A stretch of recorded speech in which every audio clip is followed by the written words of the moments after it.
सर्वप्रथम मैं आप सभी की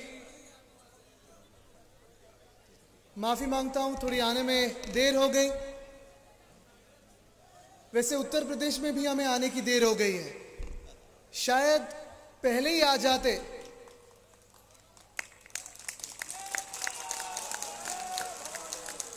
तो अन्याय होता ही नहीं। मुझे पता है कि आप सारे लोग थोड़े बैठ जाओ, आप सभी लोग सनी बैठ जाओ, सभी बैठ जाओ। दिख रहा हूं मैं अभी? सभी के आभार मानता हूं मैं कि आप सभी लोग दोपहर से ठहरे हुए हैं। हम सभी लोग डुमरियागंज में थे पहले, प्रियंका जी, मैं, संजय जी, जैसे यहाँ शिंदे साहब है, विक्रम जी है, सारे लोग, तुमाने साहब है, हर एक कोना कोना चप्पा चप्पा उत्तर प्रदेश के घूम रहे हैं, क्योंकि यहाँ तो चुनाव लगे हुए हैं। प्रत्याशी हमारे लड़ रहे हैं, आपके साथ है, आपके आशीर्वाद से आगे जा रहे हैं।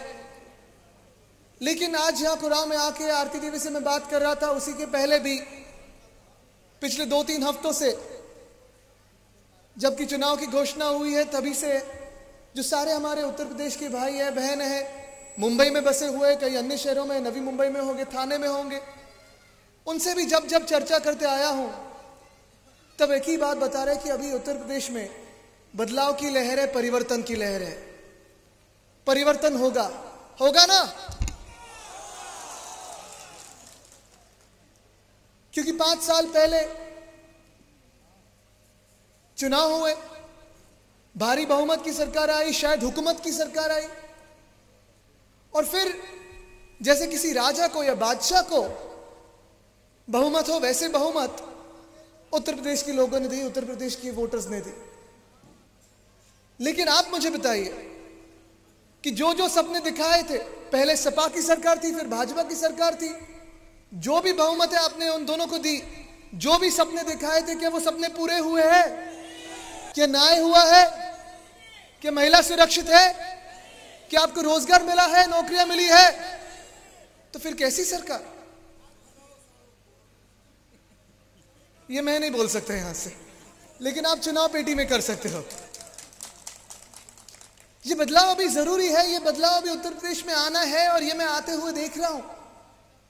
क्योंकि कई बार ऐसे होता है, अक्सर ये होता है कि लोग, राजनीतिक दल कहते हैं कि चलो आपको सपने दिखाने हैं, आपके सपने पूरे करने हैं, लेकिन सपने देखने के लिए नींद आनी जरूरी होती है। तो कोई कहता है, जो वोटर है, मतदाता है, वो कहता है ठीक है, नींद कैसे आएगी? तो कहता है पॉलिटिकल पार्टीज, राजनीतिक दल होते हैं कि सपने दिखाने के लिए नींद आनी जरूरी है, और नींद आने के लिए अंधेरा होना जरूरी है। मुझे कहिए, 5 साल पहले जो अंधेरा इस उत्तर प्रदेश में छाया था, वो अंधेरा गया है क्या? और ये हमें बदलना है। और इसलिए आज मैं आपको आया हूं यहां मिलने, प्रार्थना करने आपसे कि आने वाले जो चुनाव है, ये चुनाव कोई सर्वसाधारण चुनाव नहीं है, एक अलग चुनाव होगा। ये चुनाव न्याय के लिए होगा, ये चुनाव महिला सम्मान में होगा, ये चुनाव आपके भविष्य के लिए होगा, ये चुनाव उत्तर प्रदेश के लिए होगा, ये चुनाव प्रयागराज के लिए होगा, ये चुनाव कुराव के लिए होगा। कि आप इस चुनाव के लिए तैयार हो? जो निश्चय करना है वो तो हमने कर लिया है, क्योंकि हमारे सारे जो लोग हैं शिवसेना के, जो आप सारे कार्यकर्ता हैं, नेतागण हैं, जब जब हम हर किसी के पास जा रहे हैं, हर गांव में जा रहे हैं, हर जिले में जा रहे हैं, तो जो भी बातें मुझे सुनने आ रही है वो यही है कि महिलाएं सुरक्षित नहीं है, कोई भी समाज सुरक्षित नहीं है, अन्याय तो हो ही रहा है। मुझे आप बताइए, युवाओं के लिए रोजगार उपलब्ध हुआ है कि नहीं हुआ है? नहीं हुआ।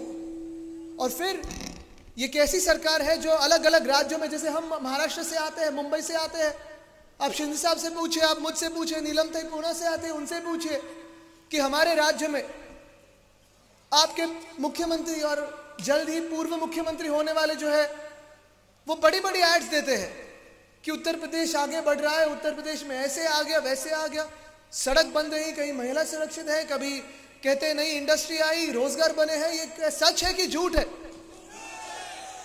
फिर इस चित्र को हमें बदलना है कि जो भी हम सुनते आए हैं, जो भी हम अखबारों में देखते आए हैं कि रोजगार बढ़े हुए, शायद टीकाकरण बढ़ा हुआ है, कोविड का जो संकट था, कोरोना का जो संकट था, ये सारी चीजों पे जो भी झूठ फैलाया जा रहा है देश भर में, दुनिया भर में, ये झूठ का जो रिश्ता है वो बदलना है। जो सपने अभी जुमले बन चुके हैं उन्हें खारिज करने और हमें आगे बढ़ना है, क्योंकि हमें सत्य की राह पे चढ़ना है, सत्य की राह पे चलना है।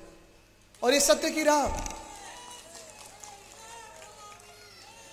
ये सत्य की राह जो आगे चलनी है, हम छत्रपति शिवाजी महाराज की भूमि से लेके यहाँ भगवान श्री राम की भूमि में आए हैं। और हमें एक ही वाक्य पता है, एक ही शब्द पता है कि रघुकुल रीत सदा चली आए। हम सभी ने वचन लिया है कि आरती देवी को न्याय दिलाना है, ठीक है कि नहीं? और ये साथ में आके हमें करना है।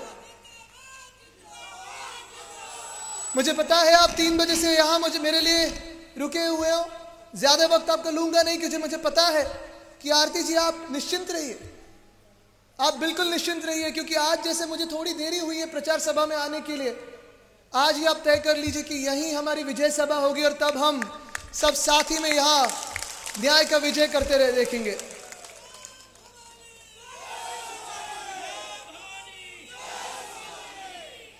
उत्तर प्रदेश के अलग अलग विषय है, हर एक जिले के विषय है, हर एक प्रांत के विषय है, लेकिन मैं एक ही आपको बात बताना चाहता हूं कि आप और हम कोई अलग नहीं है।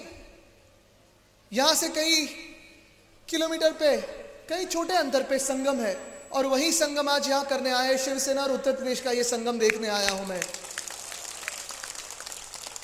हम भी तो भगवाधारी है, आगे लेके चल रहे हैं, भगवान श्री राम के आशीर्वाद लेके चल रहे हैं। लेकिन एक ही मैं आपसे कहूंगा कि कोरोना काल का जो संकट था, हमारे मुंबई में हो, थाना में हो, पूना में हो, नवी मुंबई में हो, उल्लासनगर में हो, भिवंडी में हो, मीरा भाईंदर में हो, वसई में हो, जहां जहां हमारे सारे उत्तर भारत के भाई और बहन रहते हैं, मुझे याद है वो जो सब संकट था, शायद 23 से 24 मार्च का दिन था, और उस दिन महाराष्ट्र के मुख्यमंत्री उद्धव साहब ठाकरे हर बार भारत सरकार को फोन कर रहे थे, बोल रहे थे कि हमारे सारे उत्तर प्रदेश और बिहार के भाई और बहन, उनको अपने माता पिता के घर जाना है, आशीर्वाद लेने हैं, उनके माता पिता के पास कोई है कि नहीं ये देखने घर जाना है, क्योंकि कोविड का संकट, कोरोना का संकट बढ़ रहा है। उनसे यही हम विनती कर रहे थे, भारत सरकार के बार बार कर रहे थे कि ये सारे लोग हमारे यहाँ के जो नागरिक हैं उन्हें वापस अपने परिवार के पास आना है। थोड़ा मन में डर भी बसा हुआ है, लेकिन भारत सरकार कोई मान रही नहीं थी। ये सबसे शर्मनाक बात थी। उन्होंने कहा नहीं नहीं, आज तो जनता कर्फ्यू है, कल से तो लॉकडाउन है, ट्रेनें कैसे खोल दें हम? तो हमने कहा भाई अभी तक कोविड, कोरोना इतना कोई अगल बगल में गया नहीं। अगर ट्रेनों से सभी को अपने घर, भाई बहन हो, माता पिता हो, परिवार हो, बच्चों के पास भेज दिया जाए तो सभी के मन में का जो डर है वो कम हो जाएगा। लेकिन भारत सरकार ने एक बात मानी नहीं। फिर क्या हो गया? आप देख रहे थे कितने सारे मजदूर, कितने सारे अपने उत्तर प्रदेश बिहार के भाई बहन चल पड़े, चलते चलते यहां आने की कोशिश कर रहे थे। और तभी शाम को महाराष्ट्र के मुख्यमंत्री उद्धव साहब ठाकरे ने एक अपील की, टीवी पे आके अपील की कि ये देश हमारा है, कोई भी इस राज्य से ना निकले। हमने इस सारे जगह पे 500 से अधिक कैंप्स बसाए। वहां सारे दिन 3 महीनों तक हमारे सारे जो उत्तर प्रदेश के भाई बहन है, बिहार के भाई बहन है रहते थे। 3 बार का खाना हो, योगा के कैंप हो, मेडिकल चेकअप हो, सारे जो डर था वो मन से निकाल दिया। और उनको भी कहा कि ये सारा देश हमारा है, महाराष्ट्र भी आप साथ के साथ है। ये बात कहने में मुझे कोई गर्व नहीं है ना खुशी है, लेकिन हमारा ये कर्तव्य बनता था कि हम सभी लोग साथ में आए, साथ में लड़े। कोरोना का जब संकट था तब जब भारत सरकार अनदेखी कर रही थी आप सभी लोगों को, तो सिर्फ एक ही बात मैं कहना चाहता हूं कि महाराष्ट्र सरकार आपके साथ खड़ी रही, शिवसेना आपके साथ खड़ी रही। जो भी यहां आ सके, ट्रेनों से आ सके। 1 मई के बाद जब ट्रेनें खुली तभी के दृश्य आपको याद है। जो लोग अलग राज्य से वापस उत्तर प्रदेश आए, बिहार आए, उनपे जैसे वो सैनिटाइजिंग स्प्रे किया, वो इंसान थे या क्या थे, कैसे उनको ये कर दी। उसी के बाद जो दृश्य थे वो यहाँ जो कोविड की लाशें थी, कोरोना की लाशें थी, सभी को मन को विचलित करके गई, ऐसे वो दृश्य थे। लेकिन ये सारा जो भी इतिहास है वो शायद हम भूल चुके नहीं और भूलेंगे भी कभी नहीं, क्योंकि उनके सम्मान में हम आगे जाके रहे। ये काम हमें आगे लेके जाना है। उत्तर प्रदेश में जो जुमलेबाजी चल रही है, झूठ की सरकार चल रही है, हुक्मशाही की सरकार चल रही है, उसे तोड़ना है और नया एक पथ, नए राह पे चलना है। मैं आज आप सभी से पूछने आया हूं, क्या आप इस नई राह पे चलने के लिए तैयार हो? क्या आप आरती देवी को विधायक बनाने के लिए तैयार हो? क्या आप एक महिला के सम्मान में लड़ने के लिए तैयार हो? क्या आप उत्तर प्रदेश के लिए लड़ने के लिए तैयार हो? क्या आप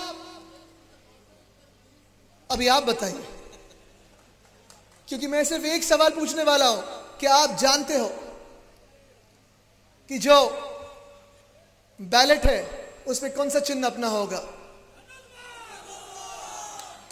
उत्तर प्रदेश की शान, उत्तर प्रदेश की शान, उत्तर प्रदेश की शान। अगर ये ताकत हमें दिखानी है दुनिया को, तो सभी लोग एक साथ ऊपर हाथ करके बोलिए धनुष्यबाण। अपनी निशानी, अपनी निशानी, उत्तर प्रदेश की शान, उत्तर प्रदेश की शान।